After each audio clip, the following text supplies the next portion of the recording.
নমস্কার। কবিতা পাঠের সময় এখন। এই সময়ে আজকে কবিতা পড়ব গৌতম দাসের কবিতা পুরাণ কথার মেঘ। দিকে দিকে যন্ত্রণার ভূয়সী ফাটল দেখা দিল। গৃহস্থ আকাশে প্রকাশ্য পাথরে আঁকা হৃদয়ের পিঁড়ি ঘিরে লিপিময় পুরাণ কথার মেঘ ঘনালো ওই। নিজেকে কাহিনী বলে ভ্রম হয় এমন সময়, যা কিনা তুলসী পাতায় মুড়ে রাখা ছিল একদিন। আজ পুরাণ কথার মেঘ ডেকে ডেকে বলে, আমার হাড় ও বজ্রের জীবন অবাক জলপানের আসরে ধুয়ে যায় কুলকুষ্ঠ সহ।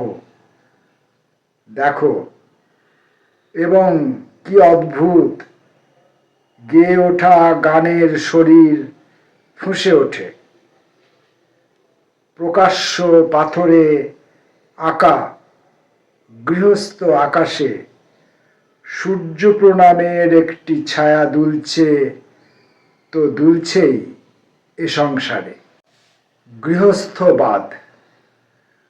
বস্তুর ভিতরে কোনো জটিলতা কখনো ছিল না, শুধু শুধু জটিলতা বস্তুবোধে কৃমির কামনা হয়ে আছে।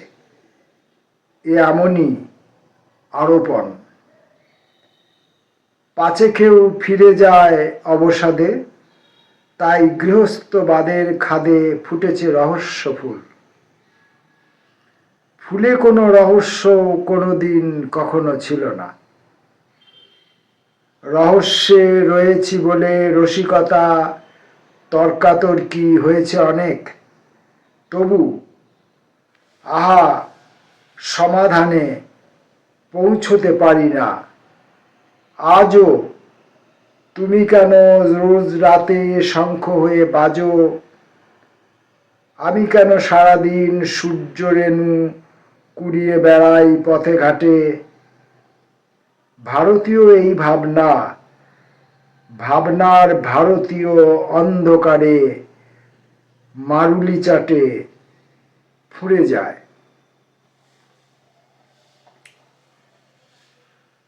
কলহ কথা। শ্রী ও শ্রীমতীর কলহ অনেকটা পাখির মতন। ঘুম থেকে জেগে ওঠা ইহ খড়কুটোর সংসারে দিন খুঁটি রাত খুঁটি দানা পানি ভাবে। শ্রী ও শ্রীমতীর কলহে হামাগুড়ি দিয়ে দেখি, নামাল বটের ঝুড়ির মতো নেমে গেছে ভাব বেয়ে ভারত ভূমির শ্রুতিপথে।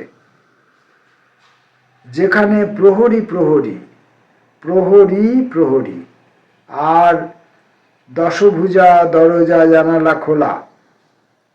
সূর্যাস্ত আইন অমান্যের পদাবলী বেজে উঠছে শ্রী ও শ্রীমতীর কলহে, অনেকটা প্রেমেরই স্বভাবে। চৌরাস্তার আলো আধারে তখন কলহের মধ্যেকার মাতাল ভেঙে চৌচির।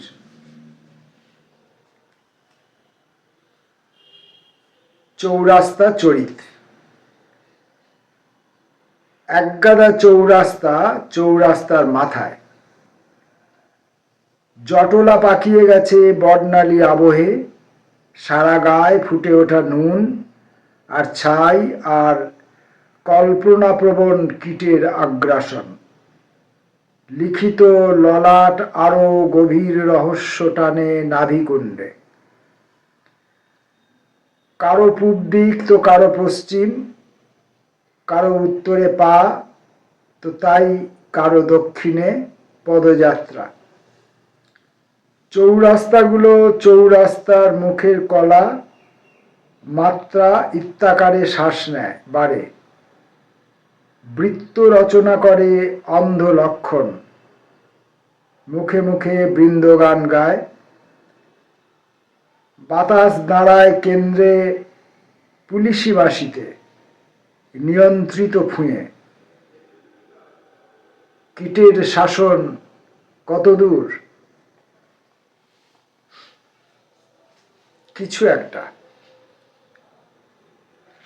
আর কিছুতেই কিছু হবার জো নেই। কেউ বললে, শুধু পাকে এগিয়ে যেতে বললে শরীর, শরীর শুধু না, মনও। তখন মনেও পড়ে না কোনো কবিতার লাইন। আজ কিছুতে কিছু হবে না জেনেই যেন জবাব নেই বলে হাততালিকে ধরে উঠছে হাওয়া। কিসের জবাব নেই কেন? কেউ তলিয়ে দেখতে যায়নি বিষয়টা, বাতাসও না। তবে তবে কোথায় ফিরছে পা? যখন পাকে এগিয়ে দিচ্ছে শরীর, শরীর শুধু না, মনও।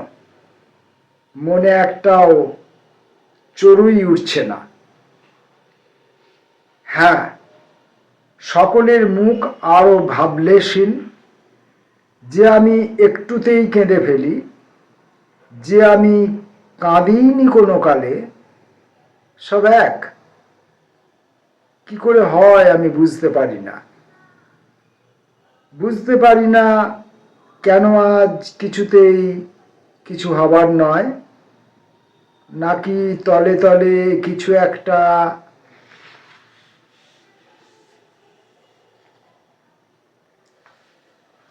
গৌতম দাসের কবিতা পড়ছিলাম। আজকের শেষ কবিতাটি মোচড়। গৌতম দাসের কবিতা পড়ার অভিজ্ঞতা আমার এই প্রথম, এবং কবিতাগুলোর মধ্যে এই মোচড় ব্যাপারটি কিন্তু রয়েছে। আর এই মোচড়টি কাকতালীয়ভাবে এখনই আমার সামনে এসে হাজির হলো, মোচড় কবিতাটি।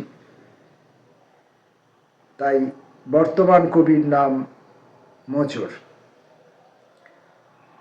হোলির হুল্লোড় শেষ হলে ঠাকুরের মোড়ে বিদ্যুতের তারে তারে রং মাখা ছেঁড়া জামা দোলে।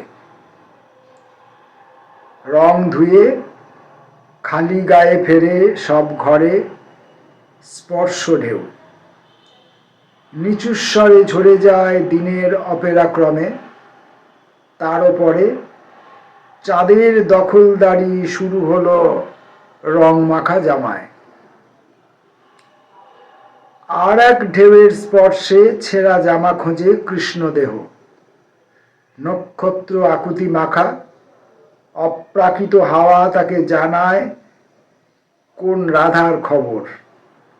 জনান্তিকে বাঁশি বাজে হাড়ে হাড়ে, পাড়ায় পাড়ায়, লীলা করে ঘরে। অপত্যের ক্ষুধা আর ব্যাধি ভেঙে সাজায় পৃথিবী বিন্দু। অমার্জিত মুচড়ে যাওয়া বুকে। যদিও এই মোচড় আলাদা। আর আমরা প্রথম দিনের গৌতম দাসের কবিতা পড়তে এসে এর আগের যে কবিতাগুলি পড়লাম, সেই আগের কবিতাগুলির কাব্য ভাবনা এবং তার বিবরণ, তার উপস্থাপনা, তার পরিবেশন, এর মধ্যে আমরা একটা অন্য মোচড় লক্ষ্য করেছি। অর্থাৎ হঠাৎ করে একটা বাঁক লক্ষ্য করেছি, এবং যে বাঁকটা ওই সম্পূর্ণ কবিতাটিকে আরো অধিকতর সম্পূর্ণ হওয়ার দিকে এগিয়ে দেয়। আমরা এরপরে গৌতম দাসের আরো কবিতা পড়ব অন্য অন্য ভিডিওয়ে। ততক্ষণের জন্য নমস্কার।